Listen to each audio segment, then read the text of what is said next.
Hi friends, ಎಲ್ಲರಿಗೂ ನಮಸ್ಕಾರ. ಈಗ ಬೀನ್ಸ್ ಸೀಸನ್ ನೋಡಿ, ಹಾಗಾಗಿ ಬೀನ್ಸ್ನಿಂದ 2 ರೆಸಿಪಿಗಳನ್ನು ಮಾಡಿ ತೋರಿಸ್ತೇನೆ. ಮೊದಲಿಗೆ ಬೀನ್ಸನ್ನು ಚೆನ್ನಾಗಿ ತೊಳೆದು ಸಣ್ಣದಾಗಿ ಕಟ್ ಮಾಡಿ ಇಟ್ಕೊಳ್ಬೇಕು. ಈಗ ಒಲೆ ಮೇಲೆ ಒಂದು ಬಾಣಲೆ ಇಟ್ಟು ಅದರಲ್ಲಿ ಒಂದು 4 ಚಮಚ ಎಣ್ಣೆ ಹಾಕ್ಕೊಳ್ಬೇಕು. ಎಣ್ಣೆ ಬಿಸಿ ಆಗ್ತಿದ್ದ ಹಾಗೆ 1 ಚಮಚ ಸಾಸಿವೆ ಹಾಕಿ, ಸಾಸಿವೆ ಸಿಡಿಯುತ್ತಿದ್ದ ಹಾಗೆ 1 ಕಡ್ಡಿ ಕರಿಬೇವು ಮತ್ತು ಖಾರಕ್ಕೆ ತಕ್ಕ ಹಾಗೆ ಹಸಿಮೆಣಸನ್ನು ಹಾಕ್ಕೊಳ್ಳಿ. ಇಲ್ಲಿ ನಾನು 2 ಹಸಿಮೆಣಸನ್ನು ಹಾಕಿದ್ದೇನೆ. ಹಸಿಮೆಣಸು ತುಂಬಾ ಖಾರ ಉಂಟು ನೋಡಿ, ಹಾಗಾಗಿ 2 ಹಾಕಿದ್ದು. ನಿಮಗೆ ಖಾರಕ್ಕೆ ಬೇಕಾದಷ್ಟು ನೀವು ಹಸಿಮೆಣಸು ಹಾಕ್ಕೊಳ್ಬೋದು. ಹಾಗೆ 1 ಈರುಳ್ಳಿಯನ್ನು ಸಣ್ಣಗೆ ಕಟ್ ಮಾಡಿ ಹಾಕ್ಕೊಂಡಿದ್ದೇನೆ. ಅದನ್ನು ಕೂಡ ಸ್ವಲ್ಪ ಮೆತ್ತಗೆ ಆಗುವ ತನಕ ಹುರಿದುಕೊಳ್ಬೇಕು. ವಿಡಿಯೋ ಇಷ್ಟ ಆದರೆ ಒಂದು ಲೈಕ್ ಮಾಡಿ. ಹಾಗೆ ಚಾನೆಲನ್ನು ಸಬ್ಸ್ಕ್ರೈಬ್ ಮಾಡದೆ ನೋಡುವವರಿದ್ದರೆ ದಯವಿಟ್ಟು ಸಬ್ಸ್ಕ್ರೈಬ್ ಮಾಡಿ. ಈಗ ಈರುಳ್ಳಿಯನ್ನು ನಾನು ಚೆನ್ನಾಗಿ ಮೆತ್ತಗೆ ಆಗುವ ತನಕ ಹುರಿದುಕೊಂಡಿದ್ದೇನೆ ನೋಡಿ. ಈಗ ಬೀನ್ಸನ್ನು ಹಾಕಿ ಒಂದು 2 ನಿಮಿಷ ಬೀನ್ಸನ್ನು ಚೆನ್ನಾಗಿ ಮಗುಚಬೇಕು ನೋಡಿ. ಚೆನ್ನಾಗಿ ಮಿಕ್ಸ್ ಮಾಡಿಕೊಂಡಿದ್ದೇನೆ. ಈಗ ಇದಕ್ಕೆ ಅರ್ಧ ಚಮಚ ಆಗುವಷ್ಟು ಅರಿಶಿಣ ಹಾಕಿದ್ದೇನೆ. ಹಾಗೆ ರುಚಿಗೆ ತಕ್ಕಷ್ಟು ಉಪ್ಪನ್ನು ಹಾಕ್ಕೊಳ್ಬೇಕು. ಒಂದು 2 ಚಮಚ ಆಗುವಷ್ಟು ಶೇಂಗಾ ಬೀಜವನ್ನು ನೆನೆಸಿಟ್ಟು ಹಾಕ್ಕೊಳ್ತಾ ಇದ್ದೇನೆ. ನಿಮ್ಮ ಹತ್ರ ಹಸಿ ಶೇಂಗಾ ಇರ್ತದೆ ನೋಡಿ, ಅದೇ ಇದ್ದರೆ ನೆನೆಸದೆ ಬೇಕಿದ್ರೂ ಹಾಗೆ ನೀವು ಹಾಕ್ಕೊಳ್ಳಿಕ್ಕಾಗ್ತದೆ. ಹಸಿ ಶೇಂಗಾ ಬೇಗನೆ ಬೇಯ್ತದೆ ನೋಡಿ. ಇದು ಒಣಗಿದ ಶೇಂಗಾ, ಹಾಗಾಗಿ ಸ್ವಲ್ಪ ನಾನು ನೆನೆಸಿಟ್ಟು ಹಾಕಿದ್ದೇನೆ. ಇದಕ್ಕೆ ಸ್ವಲ್ಪ ಒಂದು 1/4 ಕಪ್ ಆಗುವಷ್ಟು ನೀರನ್ನು ಕೂಡ ಹಾಕ್ಕೊಳ್ಬೇಕು. ಎಳೆಯ ಬೀನ್ಸ್ ಆದ್ರಿಂದ ಇದಕ್ಕೆ ಜಾಸ್ತಿ ನೀರು ಕೂಡ ಬೇಕಾಗಿರುವುದಿಲ್ಲ ನೋಡಿ. ಈಗ ಇದನ್ನು ಚೆನ್ನಾಗಿ ಮಿಕ್ಸ್ ಮಾಡಿ ಒಂದು 5 ನಿಮಿಷ ಸಣ್ಣ ಉರಿಯಲ್ಲಿ ಬೇಯಿಸಿಕೊಳ್ಳುವ. ನೋಡಿ, ಈಗ ಇದು ಚೆನ್ನಾಗಿ ಬೆಂದಿದೆ ನೋಡಿ.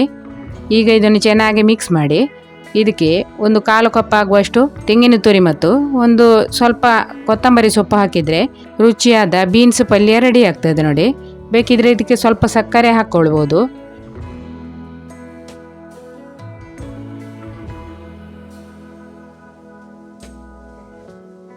ಈಗ ಬೀನ್ಸ್ ಪಲ್ಯ ರೆಡಿಯಾಗಿದೆ.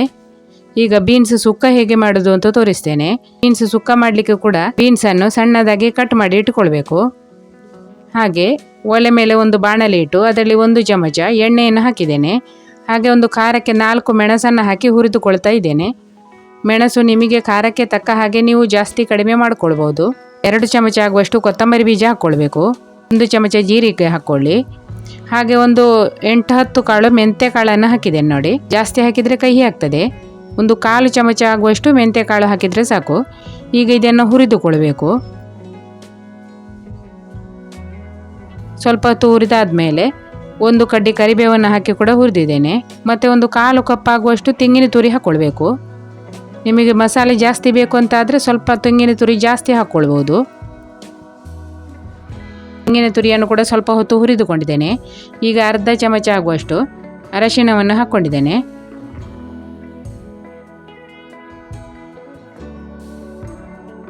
ಈಗ ಇದು ಹುರಿದದ್ದು ಸಾಕು ನೋಡಿ. ಈಗ ಒಂದು ಪ್ಲೇಟಲ್ಲಿ ತೆಗಿತಾ ಇದ್ದೇನೆ. ಇದು ತಣಿದ ಮೇಲೆ ಇದನ್ನು ಪುಡಿ ಮಾಡಿಕೊಳ್ಬೇಕು.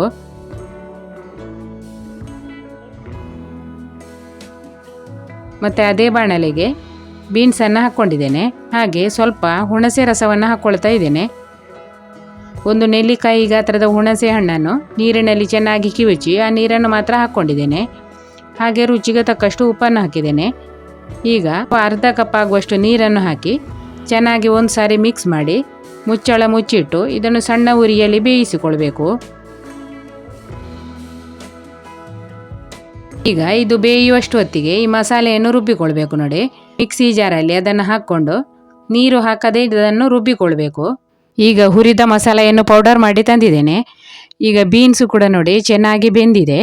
ಈಗ ಪುಡಿ ಮಾಡಿದಂತಹ ಮಸಾಲೆಯನ್ನು ಹಾಕಿ ಚೆನ್ನಾಗಿ ಮಿಕ್ಸ್ ಮಾಡಿಕೊಳ್ಬೇಕು ನೋಡಿ. ನಾನೀಗ ಚೆನ್ನಾಗಿ ಮಿಕ್ಸ್ ಮಾಡ್ಕೊಂಡಿದ್ದೇನೆ. ಹಾಗೆ 1 ಚಮಚ ಆಗುವಷ್ಟು ಬೆಲ್ಲದ ಪುಡಿಯನ್ನು ಹಾಕ್ಕೊಳ್ಬೋದು.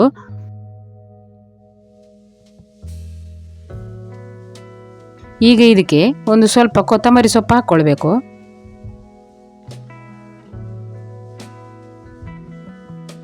ಈಗ ಇದಕ್ಕೆ ಒಂದು ಒಗ್ಗರಣೆ ಹಾಕಬೇಕು ನೋಡಿ. ಒಂದು 4 ಚಮಚ ತೆಂಗಿನ ಎಣ್ಣೆಯನ್ನು ಬಿಸಿ ಮಾಡಿದ್ದೇನೆ. ಎಣ್ಣೆ ಬಿಸಿ ಆಗ್ತಿದ್ದ ಹಾಗೆ 1 ಚಮಚ ಸಾಸಿವೆ ಹಾಕಿದ್ದೇನೆ. ಹಾಗೆ 1 ಚಮಚ ಉದ್ದಿನಬೇಳೆ ಹಾಕಬೇಕು. ಮತ್ತು ಸಾಸಿವೆ ಸಿಡಿದು ಉದ್ದಿನಬೇಳೆಯ ಸ್ವಲ್ಪ ಕಲರ್ ಚೇಂಜ್ ಆಗಿದೆ ನೋಡಿ. ಈಗ ಅರ್ಧ ಚಮಚ ಆಗುವಷ್ಟು ಹಿಂಗ್ ಪೌಡರ್ ಹಾಕಿದ್ದೇನೆ. ಸ್ವಲ್ಪ ಕರಿಬೇವು ಸೊಪ್ಪು ಹಾಕಿದ್ದೇನೆ ನೋಡಿ. ಈಗ ಈ ಒಗ್ಗರಣೆಯನ್ನು ಸುಕ್ಕಕ್ಕೆ ಹಾಕಿದರೆ ರುಚಿಯಾದ ಬೀನ್ಸ್ ಸುಕ್ಕ ಕೂಡ ರೆಡಿ ಆಗ್ತದೆ ನೋಡಿ. ಬೀನ್ಸ್ ಉಪಯೋಗಿಸಿ ಮಾಡಿದ ಈ 2 ಪಲ್ಯ ರೆಸಿಪಿಗಳು ನಿಮಗೆ ಇಷ್ಟ ಆಗಿದೆ ಅಂದ್ಕೊಂಡಿದ್ದೇನೆ. ಇಷ್ಟ ಆದರೆ ಒಂದು ಲೈಕ್ ಮಾಡಿ. ಹಾಗೆ ಚಾನೆಲ್ ಅನ್ನು ಸಬ್ಸ್ಕ್ರೈಬ್ ಮಾಡದೇ ಇರುವವರು ಸಬ್ಸ್ಕ್ರೈಬ್ ಮಾಡಿ. ವಿಡಿಯೋ ನೋಡುವ ಎಲ್ಲರಿಗೂ ಧನ್ಯವಾದಗಳು.